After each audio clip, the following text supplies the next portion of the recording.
Hello Ankita, I am sorry कि मैं तुम्हें इतना लेट फोन कर रहा हूँ, लेकिन ज़रूरी बात थी। देखो, हम अपनी प्रोफेशनल लाइफ और पर्सनल लाइफ को मिक्स ना करें, वही अच्छा है। इसलिए अगर तुम चाहो तो तुम कल से ऑफिस ज्वाइन कर सकती हो। नो सर, मुझे नहीं ज्वाइन करना, थैंक यू। देखो अंकिता, तुम ऑनेस्ट हो, टैलेंटेड हो और हार्ड वर्किंग हो। किसी भी कंपनी को ऐसे ही एम्प्लॉयज की ज़रूरत होती है। इसलिए मेरी बात पर गौर करना, सोच समझ के फैसला लेना। देखो, मैं तुम्हें फोर्स नहीं करना चाहता। तुम्हारा जो भी फैसला होगा आई एम श्योर ठीक ही होगा। This is my offer. अगर तुम ऑफिस ज्वाइन करना चाहती हो तो you are most welcome. Okay, good night. शायद ये मेरी लाइफ का सबसे बड़ा इम्तिहान है, लेकिन यही मुझे हालातों से लड़ने की ताकत देगा। नरीन और परी को एक साथ देखकर बहुत तकलीफ होगी, लेकिन इस बात का एहसास भी होगा मुझे कि सच्चाई के साथ अब मुझे मेरी बाकी की जिंदगी गुजारनी है। ये जॉब मेरी जरूरत है, मैं जॉब करूंगी अपने परिवार के लिए, अपने होने वाले बच्चे के लिए। पूरा एपिसोड देखिए ZEE5 पर।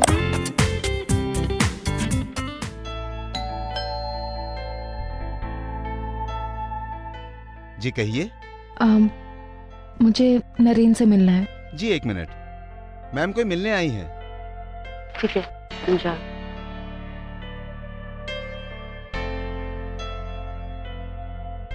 परी, आओ आओ।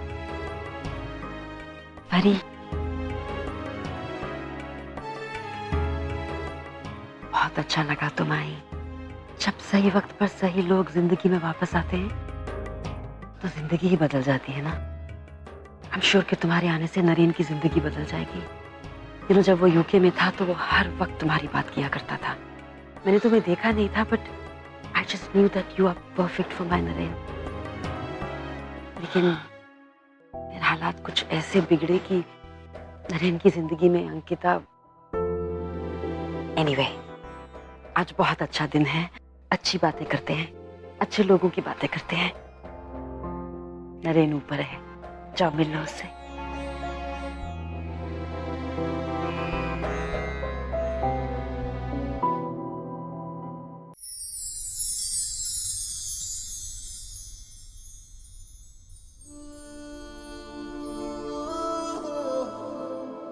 अरे प्रशांत, तू आ गया? हाँ जा ताई को बुला ला, नाश्ता तैयार है। हाँ, मैं बुलाता हूँ। अरे भाई, और भी कोई रिश्तेदार है तो उसे भी बुला लो नाश्ते पर, वो लोग भी नाश्ता कर लेंगे। एक तो अपने पेट में किसी और का बच्चा लेकर मेरे बेटे के सिर मार रही हो, नाजायज रिश्ता जोड़ने की कोशिश कर रही हो। अरे इस घर को धर्मशाला बना के रख दिया तुम लोगों ने। मेरा बेटा बेचारा अकेला कमाता है, कैसे उठाएगा इतने सारे लोगों का बोझ वो? ताई, तू उधर क्यों खड़ी है? इधर आके नाश्ता कर ले। अरे मानसी, कल जो तुम मेरे लिए फल लाई थी ना, उसका जूस बना कर दे दो अंकिता को। क्या है ना, मेरा बेटा खाली हमारे लिए थोड़ा ना कमाता है, वो तो सबके लिए कमाता है ना? आई आप? नहीं मनु, मुझे नहीं चाहिए, मैं जा रही हूँ यहाँ से। नहीं ताई, तू क्या कह रही है? तू यहीं रहेगी, तुझे कहीं जाने की जरूरत नहीं है। मनु प्लीज, मैं यहाँ नहीं रुक सकती। कोई कहीं नहीं जाएगा। शशांक, ये घर मेरा है, यहाँ पर कौन रहेगा कौन नहीं रहेगा ये मैं तय करूँ। इस घर में सबका सम्मान बनाए रखना मेरी जिम्मेदारी है, और मैं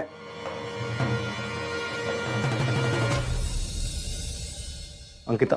शशांक, मैं नहीं रुक सकती, प्लीज मेरी बात समझो। अंकिता प्लीज, मेरे खातिर यहाँ पे रुक जाओ। ये घर तुम्हारा भी है। मैं जानता हूं तुम ऐसा क्यों कर रही, but trust me, I can manage. ताई, रुक जाना। ठीक है शशांक, तुम कहते हो तो मैं यहाँ रुकूंगी, लेकिन एक शर्त पर, मैं भी जॉब करूंगी। अंकिता तुम क्यों कर रही हो ये सब? जरूरत क्या है? देखो शशांक, यहाँ तुम अकेले कमाने वाले हो, तुम अपने परिवार का भी ख्याल रखते हो, साथ में मेरे परिवार का भी ख्याल रखते हो। मैं नहीं चाहती कि तुम पे किसी भी तरह का दबाव आए। क्या गलत है अगर मैं कुछ घर के काम आ सकूं तो? प्लीज मुझे जॉब करने दो, प्लीज। ठीक है, अगर तुम्हें ठीक लगता है तो मुझे कोई एतराज नहीं है।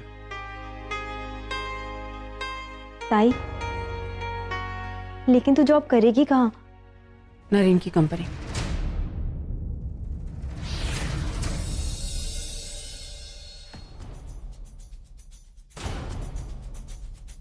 Get up! Get up and get out!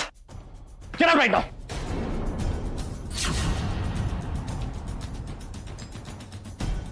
से लेकिन आपने मुझसे हाँ, मैंने ही कहा था तुम्हें ऑफिस ज्वाइन करने के लिए। गलती हो गई मुझसे, गलती हो गई तुम्हें समझने में। मुझे लगता था तुम एक ऑनेस्ट लड़की हो, लेकिन ये honesty is just a sham. तुम असल में खुदगर्ज और मतलबी लड़की हो जो सिर्फ पैसे की भाषा जानती है और कुछ नहीं, राइट? तुमने मेरे से सिर्फ पैसे के लिए शादी की ना? मेरे पागल होने का फायदा उठाया। अब शर्म क्यों आ रही है? सुनिए तो सबको कि सिर्फ पैसे के लिए मुझसे शादी की और ये गलत था, लेकिन मैं फिर भी मान गया, समझ गया, क्योंकि तुम्हारी मजबूरी थी। तुम्हारे घर पे 4 भाई बहन थे, एक बाप था जो पी के पड़ा रहता था, और ऐसे पैसे की मजबूरी गलत कदम उठवा देती है। मैं समझ सकता था, लेकिन ये कौन सी मजबूरी थी कि मेरे छोटे मासूम भाई को झूठे इल्जाम में जेल भिजवा दिया? बोलो, या ये भी पैसे हटने का कोई तरीका था? तुम भी सोचा होगा कि बड़ी बहन ने तो नरेन करमरकर का पागल होने का फायदा उठा लिया और सोचा छोटी बहन क्यों ना छोटे भाई को फंसा ले, and it's going to be a happy rich family, right? यही था ना तुम्हारा प्लान? और जैसे ही वो प्लान फेल हो गया, मेरे छोटे भाई को जेल भिजवा दिया, है ना? लिसन टू मी, कोई भी गलती मैं माफ कर सकता था, लेकिन कोई मेरी फैमिली की तरफ उंगली उठाए ये मैं बर्दाश्त नहीं कर सकता। लेकिन तुम्हें ये समझ नहीं आएगा। फैमिली वैल्यूज, प्यार क्या होता है, ये सब तो तुम जानती नहीं हो। तुम्हें सिर्फ पता है तो पैसा, पैसा और अपना मतलब, सिर्फ यही 2 चीजें जानती हो, है ना?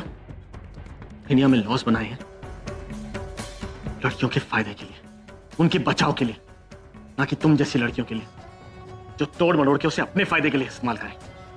बहुत खुश हुई होगी ना जब मेरा भाई जेल गया होगा? बहुत खुश हुई होगी, लेकिन खुशी ज्यादा देर तक नहीं रहेगी,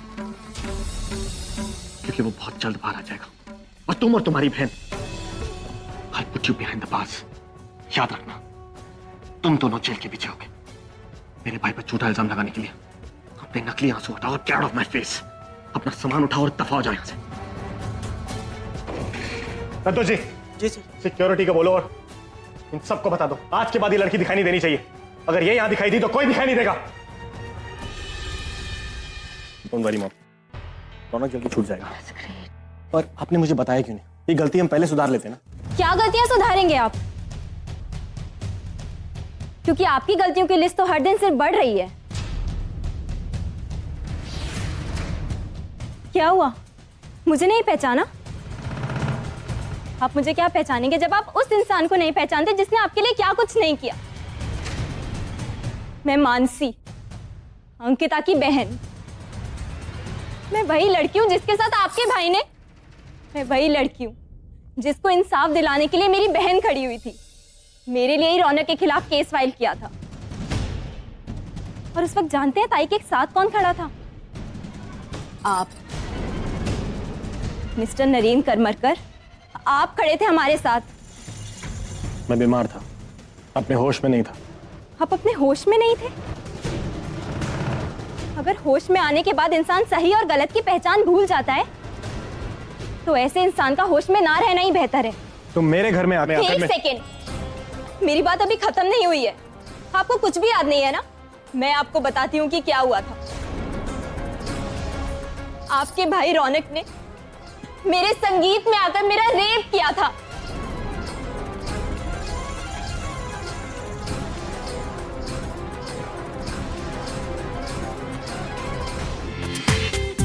पूरा एपिसोड देखिए ZEE5 पर।